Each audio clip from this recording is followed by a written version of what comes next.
இயேசு கிறிஸ்துவ நாமத்தினால் அழைக்கப்பட்ட சகோதர சகோதரிகள் அனைவருக்கும் மாலை வணக்கத்தை தெரிவித்துக் கொண்டு இன்றைக்கான காணொளிக்கு நம்ம போலாங்க. இன்றைக்கு நம்ம பார்க்க போகின்ற தலைப்பு என்னன்னு பாத்தீங்கன்னாக்கா, உறவு முறிவுக்கு காரணமான 10 வேதாகம ரகசியங்கள். 10 biblical secrets for relationship failure. எந்த உறவும் முறியக்கூடாது இல்லைங்களா? தேவன் மனிதனை தனியாக இருப்பதற்கு அவர் படைக்கலங்க. இல்லைங்களா? நமக்கு ஒரு ரிலேஷன்ஷிப் தேவை. நம்ம ஆவிக்குரிய விஷயத்துல வளர்றதுக்கு, எல்லா விதத்திலயும் நமக்கு சப்போர்ட் பண்றதுக்கு, நமக்கு எல்லா விதமான உறவுகளும் தேவைங்க. தேவன் அப்படித்தான் நம்மள ஒரு ஃபேமிலியா உருவாக்கி இருக்கிறாரு. இல்லைங்களா? சோ உறவு முறியுதுனாக்கா, அதுக்கு நெறைய காரணங்கள் இருக்குங்க. அந்த காரணங்கள நம்ம நல்லா தெரிஞ்சுக்கணுமானால், அந்த உறவு ஸ்ட்ராங்கா இருப்பதற்கு நம்மளால முயற்சி செய்ய முடியும். அதனால தான் இந்த ஒரு காணொளிய நம்ம வேதத்தின் அடிப்படையில பார்க்குறோங்க. முதலாவது காரணம் என்னன்னு பார்த்தீங்கன்னாக்கா, தேவன் தான் எல்லா உறவுக்கும் ஆதாரமா இருக்கணுங்க. தேவன் யார் கூட நம்ம பழகணும், யார் கூட பழகக்கூடாது, எப்படிப்பட்ட ரிலேஷன்ஷிப் நம்ம வச்சுக்கணும், யார கல்யாணம் பண்ணிக்கணும், யார்கிட்ட அதிகமா ஃப்ரெண்ட்ஷிப் நம்ம வச்சுக்கணும், எந்த ஒரு ரிலேஷன்ஷிப்ப நம்ம அவாய்ட் பண்ணணும், எல்லாமே தெளிவுபடுத்தி இருக்கிறாருங்க, வேதத்தின் அடிப்படையில.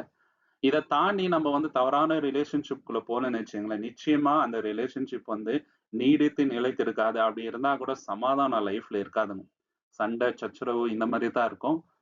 சோ இதுல நம்ம ரொம்ப ரொம்ப எச்சரிப்பா இருக்கணும். இதுதான் மூல காரணம். சங்கீதம் 127ஆம் அதிகாரம் 1வது வசனம், சாம் சாப்டர் 127 வெர்ஸ் 1ல, கர்த்தர் வீட்டை கட்டாராகில் அதை கட்டுகிறவர்களின் பிரயாசம் விருதா. இது ஜஸ்ட் பில்டிங் பத்தி பேசலங்க. மணலு, சிமெண்ட் இத பத்தி தேவன் பேசிட்டு இல்ல. உறவுகள பத்தி தான் பேசுறாருங்க. ஒரு ஃபேமிலி நல்லா இருக்கணும்னாக்கா, அந்த வீடு யாரால கட்டப்படணும்னாக்கா, அந்த உறவுகள் யாரால கட்டப்படணும் அப்படி தேவன் அதுக்கு ஆதாரமா இருக்க வேண்டும். தேவன் அதை கட்ட வேண்டும். இல்லன்னா அந்த உறவு நிச்சயமா முறியும்.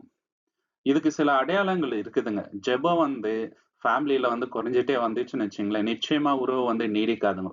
அந்த அந்யோன்யம் இருக்காது. விட்டு குடுக்குற குணம் வராது. இல்லைங்களா? டிசிஷன்ஸ் நம்ம எடுக்கிறோம் இல்லைங்களா? ஃபேமிலில ஒரு உறவுக்குள்ள, அது எதன் மேல பேஸ் ஆயிருக்கும்னு பார்த்தீங்கன்னாக்கா, உணர்ச்சிகள் பேஸா இருக்குங்க. லாஜிக்கலா பேஸா இருக்குமே தவிர, வேதத்தின் அடிப்படையில இருக்காது. இப்படியெல்லாம் நம்ம பண்ணிட்டு போனோம்னாக்கா, உறவு நீடிக்காதுங்க. ஆவிக்குரிய கான்வர்சேஷன்ஸே இருக்காதுங்க. ஒரு உறவு முறிய போதுனாக்கா, தேவன பத்தி அவங்க அதிகமா பேசணும். இல்லைங்களா? வசனத்த பத்தி அதிகமா டிஸ்கஷன்ஸ் ஃபேமிலில நடக்கணும். 2 ஃப்ரெண்ட்ஸ் மத்தியில நடக்கணும். ஹஸ்பண்ட், ஒய்ஃப்குள்ள இருக்கணுங்க. அப்பதான் நெறைய விஷயங்கள் தெரிஞ்சுக்கலாம். ஃபேமிலிக்கு அந்த வேல்யூ வரும். இல்லனாக்கா அந்த உறவு முறியுங்க. இல்லைங்களா? ஆராதிப்பது, ஐக்கியப்படுவது இதெல்லாம் ஆப்ஷனல் ஆயிடுச்சுன்னு வச்சுக்கங்களேன். எப்படி அந்த உறவு நீடிக்கும்? இல்லைங்களா? தேவன் ஆதாரமா இருக்கணுங்க. இல்லைங்களா? கஷ்டம் வரும்போது ஒரு ஃபேமிலி தேவனையே நெனச்சு பார்க்கும்போது என்ன ஆகும்? அந்த கஷ்டத்துல இருந்து நம்ம ஆறாம வெளிய வரலாம். ஏன்னா எல்லாருக்கும் தேவன் மேல விசுவாசம் ஸ்ட்ராங்கா இருக்கும். ஒருத்தர் கொஞ்சம் வீக் ஆனா கூட இன்னொருத்தர் தூக்கி விடுவாங்க. இல்லைங்களா? பாவம் செய்யும்போது ஒருத்தர் ஒருத்தர் அறிக்கையிடணும். அதுவும் கம்மி ஆயிடுச்சுன்னு வச்சுக்கங்களேன், அந்த உறவுகள் முறியுங்க. சக்சஸ் கம்ஃபர்ட்ட வச்சு மெஷர் பண்ணக்கூடாதுங்க. சக்சஸ் எதுல இருக்குதுனாக்கா, தேவன் மேல அந்த உறவு எந்த அளவுக்கு விசுவாசமா இருக்கிறாங்க. அதுதான் நிஜமான வெற்றி.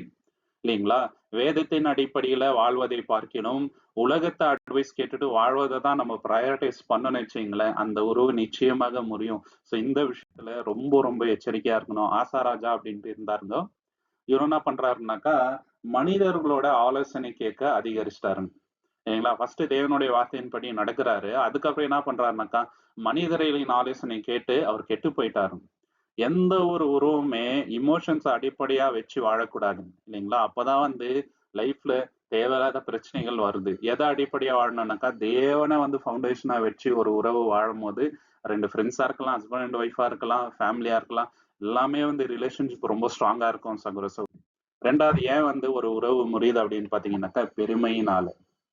இல்லைங்களா? அந்த பெருமையினால தாழ்மையுடன் ஒருத்தர் ஒருத்தர் பேசிக்கிறது இல்லைங்க. அந்த பெருமையினாலே பேசுறது.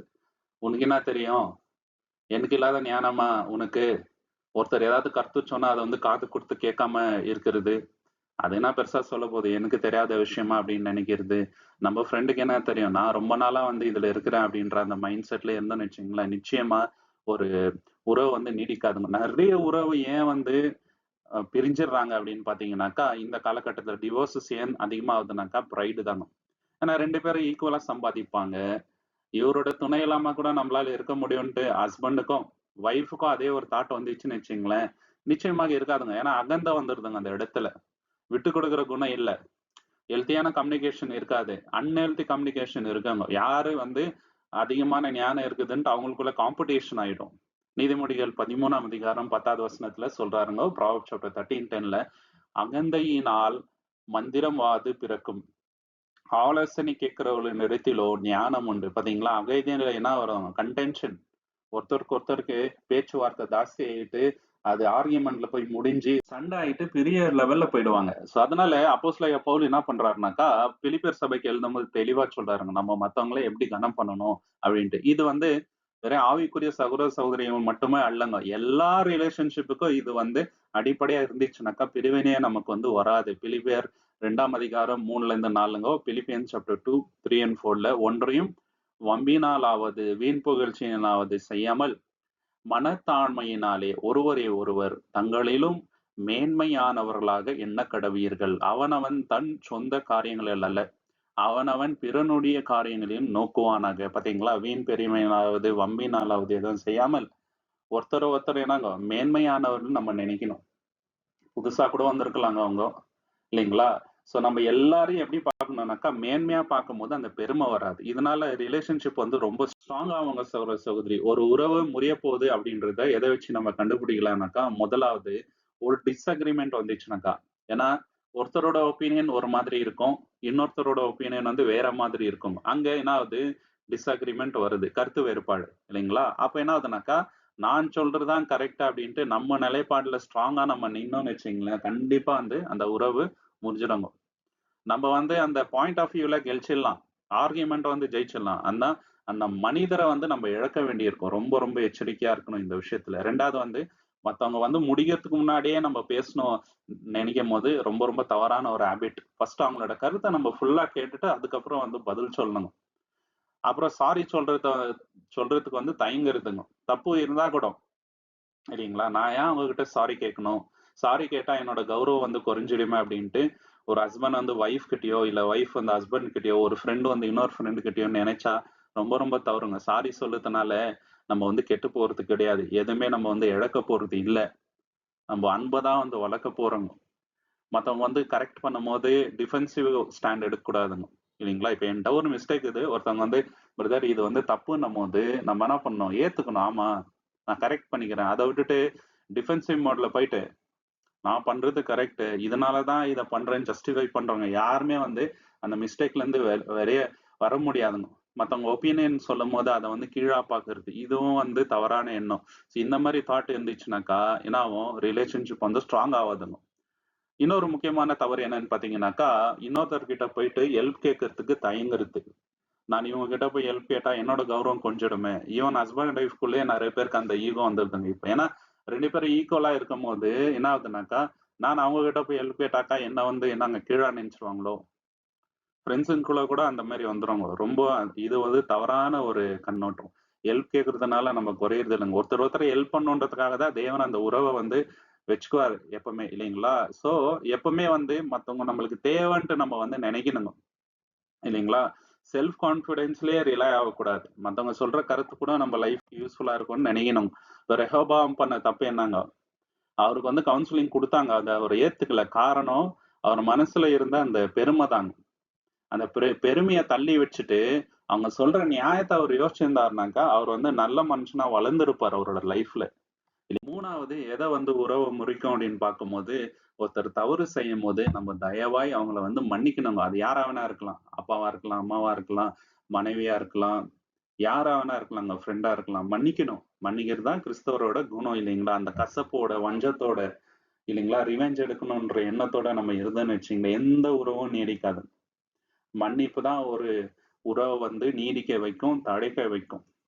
அன்பை வந்து கொள்ளாதுங்க மன்னிப்பு நம்ம கிட்ட இருந்தா. எபேசியர் 4ஆம் அதிகாரம் 31, 32லங்க. எபேசியன் சாப்டர் 4, 31 and 32 சகலவித கசப்பு, துரோகம், கோபம், கூக்குரல், தூஷணம் மற்ற எந்த துஷ்டகுணமும் உங்களை விட்டு நீங்க கடவுது. ஒருவரை ஒருவர் தயவாயும் மன உருக்கமாயும் இருந்து கிறிஸ்துவுக்குள் தேவன் உங்களுக்கு மன்னித்தது போல நீங்களும் ஒருவரை ஒருவர் மன்னியுங்கள். பாத்தீங்களா? கிறிஸ்துக்குள்ள தேவன் நம்மளை மன்னிக்கிறார், அதே போல நம்மளும் மற்றவங்கள மன்னிக்கணும். கொலோசியர் 3:13 கூட இதே தான் சொல்றாரு. நம்ம கொலோசியன் சாப்டர் 3:13 ஒருவரை ஒருவர் தாங்கி ஒருவர் பேரில் ஒருத்தருக்கு குறை உண்டானால் கிறிஸ்து உங்களுக்கு மன்னித்தது போல ஒருவரை ஒருவர் மன்னியுங்கள். பாத்தீங்களா? குறை இருந்துச்சுன்னா மன்னிக்கணும். அப்பதான் ஒரு ரிலேஷன்ஷிப் வந்து ஸ்ட்ராங் ஆகும். நீ தப்பு பண்ணிட்ட, நீ துரோகம் பண்ணிட்ட, சின்ன சின்ன மிஸ்டேக் எல்லாம் குத்தி குத்தி காமிச்சிருந்தேன்னு வச்சுங்களேன், உறவு வந்து வளராதுங்க. இதுல சில அறிகுறிகள் உண்டு. முதலாவது என்னன்னு பாத்தீங்கன்னாக்கா, அவங்க வந்து என்னைக்கோ ஒரு தவறு பண்ணியிருப்பாங்க. அத வந்து திரும்பி திரும்பி அவங்க கிட்ட சொல்லி காட்டுறதுங்க. ஒரு ஆர்கியுமென்ட் வரும்போது, "நீ அன்னைக்கு அப்படி பண்ண தானே" அப்படின்ட்டு சொல்றது. இதுவும் வந்து ரொம்ப தவறான விஷயம். இல்லைங்களா? அவங்க மேல சாட்டிஸ்ஃபேக்ஷன் இல்லாம, அவங்க சின்ன தப்பு பண்ணா கூட அத குத்தி குத்தி காமிச்சு பேசினா, உறவு நிச்சயமா வராது. இல்லைங்களா?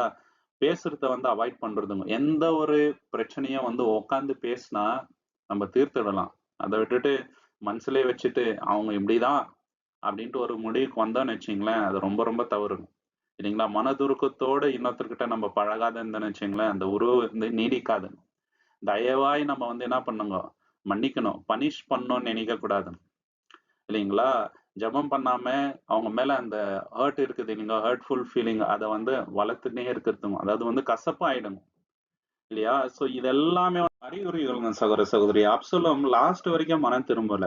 அவங்க அப்பாக்கு எதிராவே வந்து செயல்பட்டுட்டு இருந்தாருங்க. அவ்ளோ கசப்பு அவரோட லைஃப்ல இருந்துச்சு. இல்லைங்களா? அவர் ஒரு நிமிஷம் யோசிச்சு தாவீது கிட்ட போயிட்டு, "அப்பா உங்களுக்கு விரோதமா நான் தப்பு பண்ணிட்டேன். என்ன மன்னிச்சிடுங்கன்னு" அவர் சொல்லியிருந்தா, அவரோட லைஃபே வந்து மாறியிருக்கும். தேவன் கிட்ட அவர் வந்து மன்னிப்பு கேட்டு இருந்திருக்கலாம். ஆனா அத பண்ணலங்க.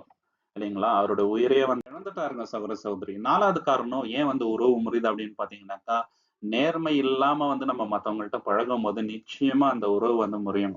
இல்லைங்களா? ஒரு உறவோட அடித்தளமே என்னன்னு பார்த்தீங்கன்னாக்கா நம்பிக்கை. அந்த நம்பிக்கைய வந்து இழந்துட்டோம்னு வச்சுக்கங்களேன், அதுக்கப்புறம் அந்த உறவு இருப்பதுக்கு எந்த ஒரு அர்த்தமும் இல்லாத போயிடும். ஒரு ஹஸ்பண்ட் வந்து வைஃப்ப தவிர மத்தவங்களுக்கு முக்கியத்துவம் குடுக்குறது, சீக்ரெட்டா ஆன்லைன்ல போயிட்டு வேற ஒருத்தர்கிட்ட பேசுறது, இல்லைங்களா? ஒரு ஃப்ரெண்டு கிட்ட பணம் வாங்கிட்டு தராம இருக்கிறது. இல்லைங்களா? நம்ம கமிட்மெண்ட் குடுத்திருப்போம். இந்த டேட்ல திருப்பி குடுத்துறேன்னு சொல்லி வாங்கியிருப்போம். அவன் வந்து சும்மா குடுத்திருந்தா அது வேற விஷயம். இல்லைங்களா? அங்கேயும் வந்து ஹானஸ்டி பாதிக்குது. அதுக்கப்புறம் பேசுற எண்ணமே இருக்காதுங்க. எதிர்க்கதுக்கா பார்த்தா கூட, நல்லா பேசணுன்ற அந்த பழைய மாதிரி ஃப்ரெண்ட்ஷிப் இருக்காதுங்க நமக்குள்ள. இதெல்லாம் காரணம் என்னன்னு பார்த்தீங்கன்னாக்கா, ஹானஸ்டி இல்லாம இருக்கிறது தான். நீதிமொழிகள் 12ஆம் அதிகாரம் 22வது வசனம். ப்ராவெர்ப்ஸ் சாப்டர் 12:22ல பொய் உதடுகள் கர்த்தருக்கு அருவருப்பானவைகள். உண்மையாய் நடக்கிறவர்களோ அவருக்கு பிரியமானவர்கள். பாத்தீங்களா? பொய் உதடுகள் தேவனுக்கு ரொம்ப ரொம்ப அருவருப்புங்க சகோதரி. நம்ம லைஃப்ல கூட இந்த அறிகுறிகள் இருக்கலாம். ஃபார் எக்ஸாம்பிள் வந்து சின்ன பொய் தானே இதனால என்ன பெரிய பிரச்சனை வரப்போகுது. இப்போ இந்த பொய் சொன்னா இந்த பிரச்சனையில இருந்து நம்ம தப்பிச்சுக்கலாம்னு நினைச்சுன்னு சொல்லுவாங்க. ஆனா அது ஃபியூச்சர்ல என்ன ஆகும்னு பாத்தீங்கன்னாக்கா பெரிய ப்ராப்ளத்துல கொண்டு போய் விட்டுடும். இல்லைங்களா? ஓப்பனா பேசாம இருக்கிறது கூட ரொம்ப பெரிய தவறு. ஹஸ்பண்ட் அண்ட் ஒய்ஃபோ சரி, ஃப்ரெண்ட்ஸோ சரி, எது இருந்தாலுமே உட்காந்து ஓப்பனா வெளிப்படை தன்மையோட பேசிட்டாலே பிரச்சனைகள் வந்து முடிஞ்சிடும். இல்லைங்களா?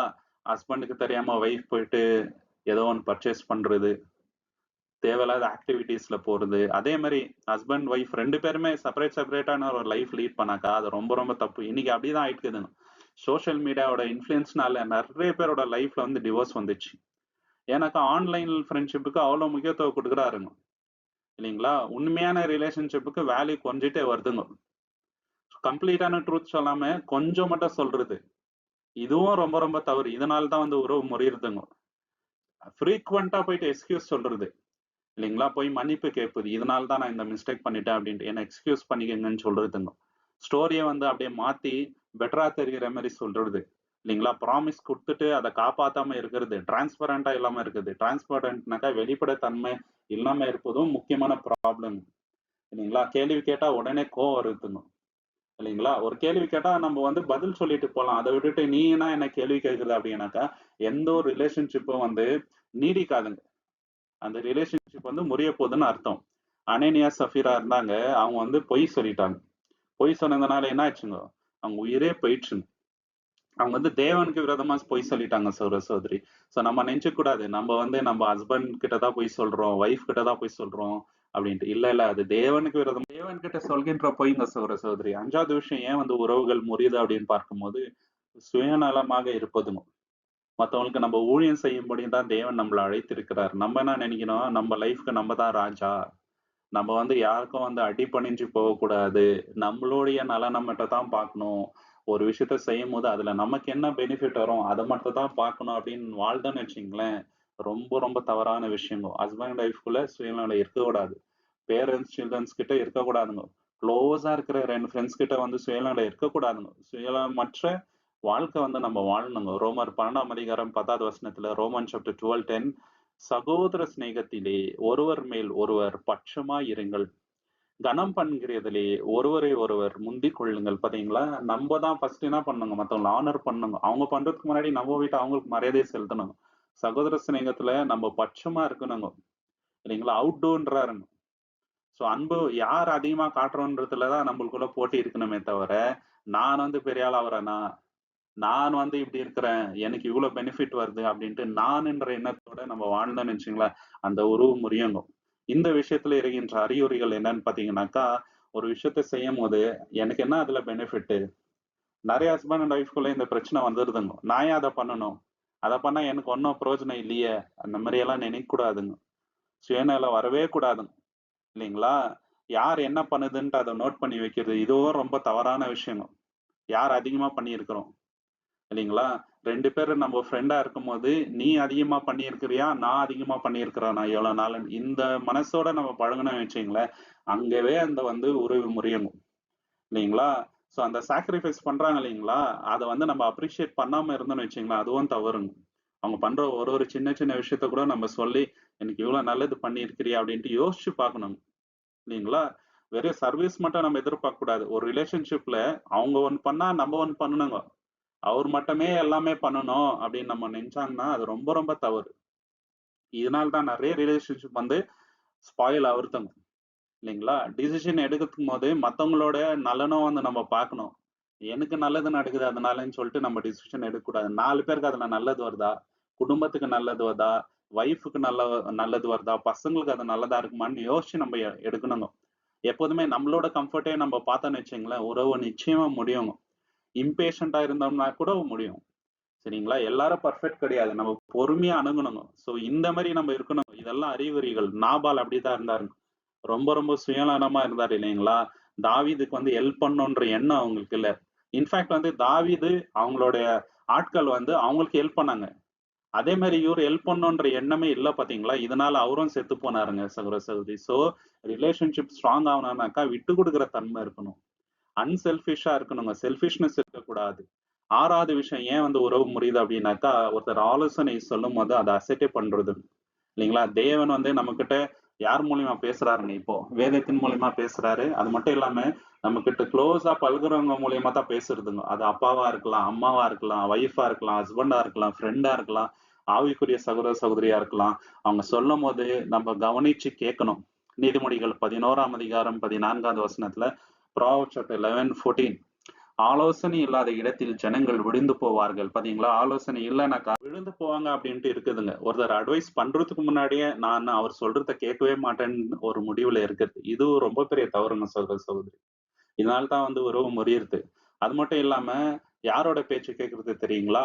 என்னோட பாயிண்ட் ஆஃப் வியூவுக்கு யார் ஒத்து போறாங்களோ, யார் ஒரே மாதிரி யோசிக்கிறாங்களோ அவங்க கிட்ட போறது. இதுவும் தவறு. இல்லைங்களா? யாராவது கரெக்ட் பண்ணணும்னு நினைக்கும்போது இரிட்டேஷன் ஆவுறது. இதுவும் ரொம்ப பெரிய மிஸ்டேக்குங்க. அங்க தான் வந்து உறவு முறியுது. இல்லைங்களா? ஒருத்தர் கரெக்ட் பண்ணணும்னு விரும்புறாங்கனாக்கா, நம்ம நல்லா இருக்கணும்னு நெனச்சு தான் சொல்றதுங்க. அத நம்ம அண்டர்ஸ்டாண்ட் பண்ணிக்கணுங்க. நம்ம வேற மாதிரி திங்க் பண்ணக்கூடாது. இவரு வந்து அவரு நல்லா இருக்கிறாருன்னு என்கிட்ட காட்ட விரும்புறாரு. நான் மிஸ்டேக்ல இருக்கிறேன் அப்படின்றத சொல்ல விரும்புறாரு. அப்படி பார்க்கக்கூடாது அந்த விஷயத்த. இல்லைங்களா? அது மட்டும் இல்லாம இன்னொரு முக்கியமான தவறு நம்ம பண்றது என்னன்னு பார்த்தீங்கன்னாக்கா, ஆவிக்குரிய விஷயத்துல நல்லா மெச்சூர்ட் ஆயிருக்கிற சகோதர சகோதரியோட அட்வைஸ கேட்காம, அவங்கள புறம்பே அவாய்ட் பண்றது. இது ரொம்ப ரொம்ப தப்புங்க. இல்லைங்களா? என்னோட எக்ஸ்பீரியன்ஸ் ஒண்ணு இருக்குது லைஃப்ல. அத வச்சே நான் வந்து பொழச்சுக்குவேன். வேறவங்களோட அட்வைஸ் வேணாம். அது அன்னெசசரி எனக்குன்னு நெனைக்கிறது. இது ரொம்ப ரொம்ப தப்பு.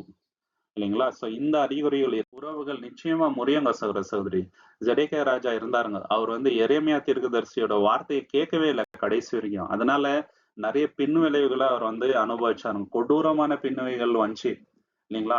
நம்ம வந்து கேட்கணுங்க சகோதர சகோதரி. 7வது விஷயம் ஏன் உறவுகள் முறியுது அப்படின்னு பார்த்தீங்கன்னா, தவறான விஷயங்களுக்கு முக்கியத்துவம் குடுக்குறதுங்க. முக்கியத்துவம் எதுக்கு குடுக்கணும்? தெய்வீகமான விஷயங்களுக்கு குடுக்கணும். அத விட்டுட்டு உலகப்பிரமான விஷயங்களுக்கு முக்கியத்துவம் குடுத்தா, நிச்சயமா மைண்ட் ஃபுல்லா வேர்ல்டி ஆயிடும். இல்லைங்களா? ஒண்ண விட இன்னொன்னு பெட்டர்ன்ற மைண்ட் செட் அதுல தான் வருதுங்க. அதனால தான் என்ன பண்றாங்கன்னாங்க, டிவோர்ஸ் பண்ணிட்டு, இவர விட இவர் பெட்டரா இருப்பாங்க அப்படின்னு பொறுத்துங்க. ஃப்ரெண்ட்ஷிப்ல கூட அவ்வளவுதான். இல்லைங்களா? ஒரு ஃப்ரெண்டு கூட நல்லா பழகியிருப்போம். அவங்க மூலியமா நமக்கு நெறைய பெனிஃபிட் வந்திருக்கும். ஒரு காலகட்டத்துக்கு அப்புறம் அவங்களால எந்த ஒரு பெனிஃபிட்டும் நமக்கு இல்லைன்னு நினைச்சிட்டு வேற ஒருத்தர் கூட போறது. இது ரொம்ப ரொம்ப தப்பு. இதனால தான் உறவு முறியுதுங்க சகோதர சகோதரி. கொலோசியர் 3ஆம் அதிகாரம் 2வது வசனம், கொலோசியன்ஸ் சாப்டர் 3:2ல பூமியில் உள்ளவைகளே அல்ல, மேலானவைகளை மேலான விஷயங்களே நாடணும் அப்படின்ட்டு சொல்றாருங்க. நம்ம லைஃப்ல சில அறிகுறிகள் இருக்கலாம். என்ன மாதிரின்னு பாத்தீங்கன்னாக்கா, நம்ம ரொம்ப நேசிக்கிறவங்களுக்கு அதிகமா டைம் கொடுக்காம வேற விஷயங்கள பிஸியா இருந்தோம்னு வச்சுங்களேன், உறவு நிச்சயமா முறியுங்க. அந்த டைம் ரொம்ப ரொம்ப இம்பார்ட்டன்ட். இந்த மூவி செலிபிரிட்டிஸ் எல்லாம் நம்ம பார்க்கும்போது, அவங்க வந்து ஃபேமிலிக்கு டைம் அதிகமா குடுக்காம, வெளியிலயே இருக்கிறதுனால, அதனால தான் நெறைய டிவோர்ஸஸ் அவங்க லைஃப்ல ஆவுதுங்க.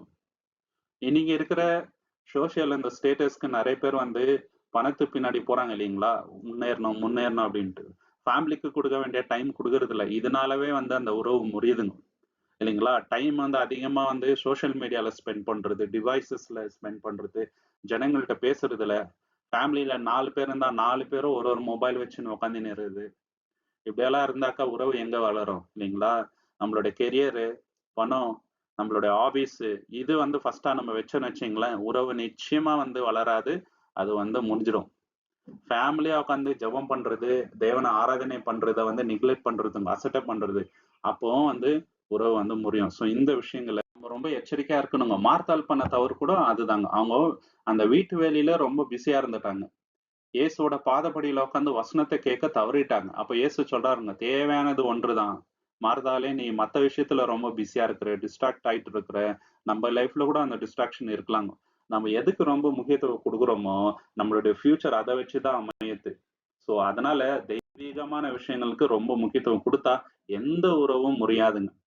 8வது விஷயம் ஏன் வந்து உறவுகள் முறியுதுனாக்கா, தேவையில்லாத எதிர்பார்ப்புகள நம்ம பார்ட்னர் மேலயோ, நம்ம ஃப்ரெண்ட் மேலயோ வைக்கிறதுங்க. இல்லைங்களா? எல்லார்கிட்டயும் சில மிஸ்டேக்ஸ் இருக்கும். நம்மகிட்ட இல்லாத விஷயத்த வந்து நம்ம மத்தவங்கள்ட்ட எதிர்பார்க்க முடியாது. அவங்க கிட்ட இருக்கிற வீக்னஸ வந்து நம்ம ஏத்துக்கணுங்க. அத விட்டுட்டு நீ எல்லா விஷயத்துலயும் பெர்ஃபெக்ட்டா இருக்கணும். நீ இப்படி இருந்தா தான் நான் வந்து உன் மேல அன்பு காட்டுவேன் நம்ம டிமாண்ட் வச்சோம்னா, அது ரொம்ப தப்பு. இல்லைங்களா? ஸோ நம்ம வந்து அன்பால தான் மத்தவங்கள்ட்ட இது பண்ண முடியும். டிமாண்ட் பண்ண முடியாதுங்க அன்ப. அத நம்ம புரிஞ்சுக்கணுங்க. இல்லைங்களா? நம்மகிட்ட எவ்வளோ வீக்னஸ் இருக்குது. தேவன் ஏத்துக்கிறாரு இல்ல நம்மள. ஸோ அதனால நம்ப தேவையில்லாத ஓவர் பர்டன மத்தவங்க மேல வச்சோன்னு வச்சுக்கங்களேன், நிச்சயமாக என்ன ஆகும்னாக்கா, அந்த உறவு முறியுங்க. பிரசங்கி 7ஆம் அதிகாரம் 20வது வசனம், எக்லேசியாஸ்டிஸ் சாப்டர் 7 வர்ஸ் 2லங்க. பாவம் செய்யாமல் நன்மையே செய்யத்தக்க நீதிமான் பூமியில இல்ல. யாருமே இல்லங்க பாவம் செய்யாம இந்த உலகத்துல. அதனால நம்ம டிசப்பாயிண்ட் ஆகக்கூடாதுங்க. ஏத்துக்கணும் நம்ம அந்த விஷயத்த. நம்ம வந்து கம்பேர் பண்ணக்கூடாதுங்க. மத்த உறவுகள பார்த்து, இவங்கள மாரி நம்ம 2 பேர் இல்லையே! இவங்கள மாரி நம்மளுடைய ஃப்ரெண்ட்ஷிப் இல்லையே! இவங்கள மாரி நம்ம ஹஸ்பண்ட் ஒய்ஃபா இல்லையே! அப்டின்ட்டு. ஏன்னா எல்லாரோட லைஃப்பும் வெவ்வேறு விதமா இருக்குதுங்க. நம்ம அவங்கள போல நம்ம இருக்கணும்னு நெனச்சா ரொம்ப ரொம்ப கஷ்டம். இல்லைங்களா? நம்மளோட மைண்ட வந்து நம்மளுடைய பார்ட்னர் வந்து ரீட் பண்ணணும்னு நெனைக்கிறது கூட தவறு தான். நம்ம ஓப்பனா சொன்னா தான் அவங்களுக்கு வந்து புரியும். இல்லைங்களா? மனசுல சில எண்ணங்கள் நம்மளுக்கு இருக்கலாங்க. அத ஏன் அவங்க புரிஞ்சுக்கலன்னு நெனைக்கிறது தவறு. ஓப்பனா சொன்னா தான் தெரியுங்க. யாருக்கும் அந்த பவர் இல்ல. இதுல தான் நெறைய பேரோட உறவுகள் முறித்துங்க சகோதர சகோதரி. இல்லீங்களா? நம்ம ஃப்ரஸ்ட்ரேஷன் ஆகக்கூடாதுங்க. சில இம்பர்ஃபெக்ஷன்ஸ் எல்லார்கிட்டயும் இருக்கும். மைனர் சின்ன சின்ன இம்பர்ஃபெக்ஷன்ஸ். யாருமே வந்து பெர்ஃபெக்ட் கப்புளோ, பெர்ஃபெக்ட் ஃபிரெண்ட்ஸோ, பெர்ஃபெக்ட்டான ஃபேமிலி அப்டின்ட்டு யாரையும் நம்ம வந்து காட்ட முடியாது. சின்ன சின்ன ஃப்ளாஸ் வந்து இருக்குங்க சகோதர சகோதரி. நம்ம எத ஃபோக்கஸ் பண்ணணும்? அவங்க கிட்ட இருக்கிற பாசிட்டிவான விஷயத்த நம்ம வந்து எடுத்துக்கலாம். நெகட்டிவான சில 1, 2 சின்ன சின்ன விஷயங்கள். அதனால பெரிய பாதிப்பு கூட இல்லாம இருக்கலாம். நம்ம வந்து டிமாண்ட் பண்ணக்கூடாதுங்க. இல்லைங்களா? நீ இப்படித்தான் இருக்கணும் அப்படின்ட்டு. பெர்ஃபெக்ட்டான ரிலேஷன்ஷிப் தான் இருக்கணும். அப்படி இல்லனாக்கா, அது கரெக்ட்டான ரிலேஷன்ஷிப் கிடையாதுன்னு நெனச்சா, அது ரொம்ப ரொம்ப தவறு சகோதர சகோதரி. யோனா என்ன நெனச்சுட்டாருனாக்கா, தேவன் வந்து நினிவே பட்டணத்தார மன்னிக்க கூடாதுன்னு நெனச்சுட்டாரு. எவ்வளவு தவறான எண்ணம் பார்த்தீங்களா? அதனால அவருக்கு டிசப்பாயின்ட்மென்ட் ஆயிடுச்சு. இல்லைங்களா? அந்த மாரி நம்ம வந்து இருக்கக்கூடாதுங்க. 9வது விஷயம் ஏன் உறவுகள் முறியுது அப்டின்னாக்கா, ரிலேஷன்ஷிப்னாலவே சின்ன சின்ன பிரச்சனைகள் வருங்க. எந்த ஒரு உறவுனாலுமே சின்ன சின்ன ப்ராப்ளம்ஸ் வரும். நம்ம என்ன பண்ணணும்னாக்கா, அந்த ப்ராப்ளம்ஸ உட்கார்ந்து பேசி தீர்த்துடணும். இல்லைங்களா? அத வளர விடக்கூடாதுங்க. சின்ன பிரச்சனை தானே அப்டின்னு சொல்லிட்டு, அத அவாய்ட் பண்ணிட்டு போக்கூடாது. அது லாஸ்ட்ல என்ன ஆகும்னாக்கா, பெரிய பிரச்சனைகள வந்து கொண்டு வந்துரும். ஸோ அதனால சின்ன பிரச்சனையில இருக்கும்போதே நம்ம என்ன பண்ணணும்னாக்கா, அத சரி பண்ணிக்கணும். இத நம்ம சரி பண்ணாம விட்டோம்னாக்கா, லாஸ்ட்ல வந்து உறவு முறியறதுக்கு வாய்ப்புகள் அதிகம் இருக்குது. எபிரேயர் 12ஆம் அதிகாரம் 15வது வசனத்துல, ஹீப்ரூஸ் சாப்டர் 12:15 ஒருவனும் தேவனுடைய கிருபையை இழந்து போகாதபடிக்கும் யாதொரு கசப்பான வேர் முளைத்தெழும்பத்தக்க அநேகர் தீட்டுப்படாதபடிக்கும் பாத்தீங்களா, அந்த தீமையின் வேர் வரக்கூடாது. யாருமே தேவனுடைய கிருபைய இழந்துடக்கூடாது. நீங்க ரொம்ப ரொம்ப எச்சரிக்கையா இருக்கணும்ன்றாங்க. அதே கசப்பான வேர் வந்து நம்ம லைஃப்ல வராதபடிக்கு ரொம்ப ரொம்ப எச்சரிக்கையா இருக்கணும் இல்லைங்களா? அது ஒரு பெரிய விஷயம் இல்ல அப்படின்னு விட்டுட்டு போக்கூடாதுங்க. உட்கார்ந்து பேசணுங்க. கான்வர்சேஷன் பண்றத வந்து அவாய்ட் பண்ணக்கூடாதுங்க. உட்கார்ந்து பேசினா நெறைய அண்டர்ஸ்டாண்டிங் வருங்க ரிலேஷன்ஷிப்ல. அது ஃப்ரெண்ட்ஸ் கூட இருக்கலாம், இல்லைங்களா? ஹஸ்பண்ட் ஒய்ஃப் குள்ள இருக்கலாம், பேரண்ட்ஸ் கிட்ட இருக்கலாம். உட்கார்ந்து பேசினா நிச்சயமா அந்த இஷ்யூ வராதபடிக்கு நம்ம அத இது பண்ணலாம். மிஸ் அண்டர்ஸ்டாண்டிங் வரும்போது என்ன பண்ணுங்க, ரிசால்வ் பண்ணுங்க இம்மீடியட்டா. இல்லைங்களா? பேசாம அப்படியே ஆயிடக்கூடாதுங்க. சில பேருக்கு மிஸ் அண்டர்ஸ்டாண்டிங் வந்தாலே என்ன ஆயிடுவாங்கனாக்கா, பேசுறத வந்து ஸ்டாப் பண்ணிடுவாங்க. அங்க தான் வந்து பிரச்சனை வருதுங்க. காயினோட மனசுல கூட கசப்பு வந்துச்சு இல்லைங்களா? லாஸ்ட்ல கொலையே பண்ணிட்டாருங்க அந்த பொறாமையினால. இல்லைங்களா? சின்ன விஷயமா தான் நமக்கு தெரியுங்க சகோதர, சகோதரி. நம்ம இம்மீடியட்டா ஒரு விஷயத்த பண்றதில்ல. மனசுல வந்து ஒரு டாட்டா ஆரம்பிக்குங்க. அது பெருசா மரமா மாறிடுங்க. ரொம்ப ரொம்ப எச்சரிக்கையா இருக்கணுங்க சகோதர, சகோதரி. 10வது விஷயம் ஏன் வந்து உறவுகள் முறியுதுனாக்கா, அந்த மெய்யான அன்பு, எதார்த்தமான அன்பு என்ன ஆகுதுனாக்கா, அப்படியே குறைஞ்சு போயிருதுங்க. ஒரு மாயமாலம் வருதுங்க. இல்லைங்களா? ஆர்டிபிஷியலான அன்பு வருதுங்க. இதனால தான் அன்பு வந்து கம்மியாயிட்டு, உறவே வந்து முடிஞ்சிடுதுங்க. 1 கொரிந்தியர் 13ஆம் அதிகாரம் 4லேருந்து 8ல நம்ம பார்க்கலாங்க. 1 கொரிந்தியன் சாப்டர் 13, 4-8 அன்பு நீடிய சாந்தமும் தயவும் உள்ளது. அன்புக்கு பொறாமை இல்லை. அன்பு தன்னை புகழாது. அது இருமாப்பாய் இராது. அயோக்கியமானதை செய்யாது. தன் சுயநலத்தை தேடாது. சினமடையாது. தீங்குகளை நினையாது. அநியாயத்தில் சந்தோஷப்படாமல் சத்தியத்தில் சந்தோஷப்படும். சகலத்தையும் தாங்கும். சகலத்தையும் விசுவாசிக்கும். சகலத்தையும் நம்பும். சகலத்தையும் சகிக்கும். அன்பு ஒரு காலமும் ஒழியாது. பாத்தீங்களா? சோ அன்பு இந்த மாதிரி இருக்கணுங்க. மாறாக நம்ம வேற மாதிரி நினைச்சோம்னாக்கா, மாய்மாலம் நம்ம கிட்ட இருக்குதுன்னு அர்த்தங்க. ஜென்யூனான லவ்னாக்கா இப்படிதான் இருக்கணுங்க. இது நாளுக்கு நாள் பெருகிட்டே இருக்கணும். எப்ப இது குறையுதோ, அப்போ வந்து உறவு முறிஞ்சிடும். இல்லைங்களா? தயவான வார்த்தை இல்லாம, ரூடா வந்து அவங்க கிட்ட நடந்துக்கிறது. கிரிட்டிசைஸ் பண்ணினே இருக்கிறது. இல்லைங்களா? என்கரேஜ் பண்ணாம விமர்சனம் பண்ணிட்டே இருக்கிறது. அஃபெக்ஷன் காட்டாம இருக்கிறது. அன்பு வந்து கண்டிஷனல் ஆவறதுங்க. கண்டிஷனல்னாக்கா அவங்க எதனா குடுத்தா மட்டும் அன்பு பண்றதுங்க. நம்ம எதிர்பார்க்கிற விஷயம் அவங்க கிட்ட கிடைக்கலனாக்கா அன்பு காட்டாம இருக்கிறதுங்க. அவங்களுக்கு வந்து ஊழியம் செய்யாம, அவங்களே நம்மளுக்கு ஊழியம் செய்யணும்ன்ட்டு நினைக்கிறதுங்க. இல்லைங்களா? நம்மளுடைய பர்சனல் குரோத்த மட்டும் ரொம்ப ஃபோகஸ்டா இருக்கிறது. அவங்க பண்ற விஷயத்த வந்து அப்ரிஷியேட் பண்ணாமயே இருக்கிறதுங்க. தயவு காட்டாம இரிட்டேட் ஆயிட்டே இருக்குதுங்க. சின்ன மிஸ்டேக் பண்ணாங்கனோ எரிஞ்சு விடுறது. இதெல்லாம் அடையாளங்க. இல்லைங்களா? அவங்க கூடவே இருந்தா கூட பிசிக்கலி பிரசன்ட், மென்டலி வேற எங்கேயோ. இல்லைங்களா? எமோஷனலா கனெக்ட் ஆகாம இருக்கிறது. இதெல்லாம் வந்து அடையாளங்க ஒரு உறவு முறியறதுக்கு. சோ இது வராதபடிக்கு நம்ம எச்சரிக்கையா இருக்கணுங்க. ஜோனத்தன் வந்து தாவீது மேல அவ்ளோ பற்றுதலா இருந்தாருங்க. அவர்கிட்ட செல்ஃபிஷ்னஸ் இல்லங்க. இல்லைங்களா? கன்வீனியன்ட்டா லவ் பண்ணல. மனதார லவ் பண்ணாருங்க. எது வேணாலும் செய்யறதுக்கு ரெடியா இருந்தாருங்க. அந்த அளவுக்கு அன்பு இருந்தாரு. இப்படி இருந்தா உறவு வந்து நிச்சயமாக முறியாது. தேவன் தாமே இந்த வசனங்களை ஆசீர்வதிப்பாராக. உங்களுக்கு இந்த காணொளி பிடிச்சிருந்தா லைக் பண்ணுங்க, ஷேர் பண்ணுங்க, சப்ஸ்கிரைப் பண்ணுங்க. தேவனுடைய சித்தம் இருந்தால் கூடிய சீக்கிரம் இன்னொரு காணொளியில நம்ம எல்லோருமே சந்திக்கலாம். நீங்கள் கொடுக்கின்ற எல்லா ஆதரவுக்கும் நன்றிகள். தேவனோட நாமத்துக்கு என்றென்னைக்குமே மகிமை உண்டாவதாக. Thank you so much. Amen.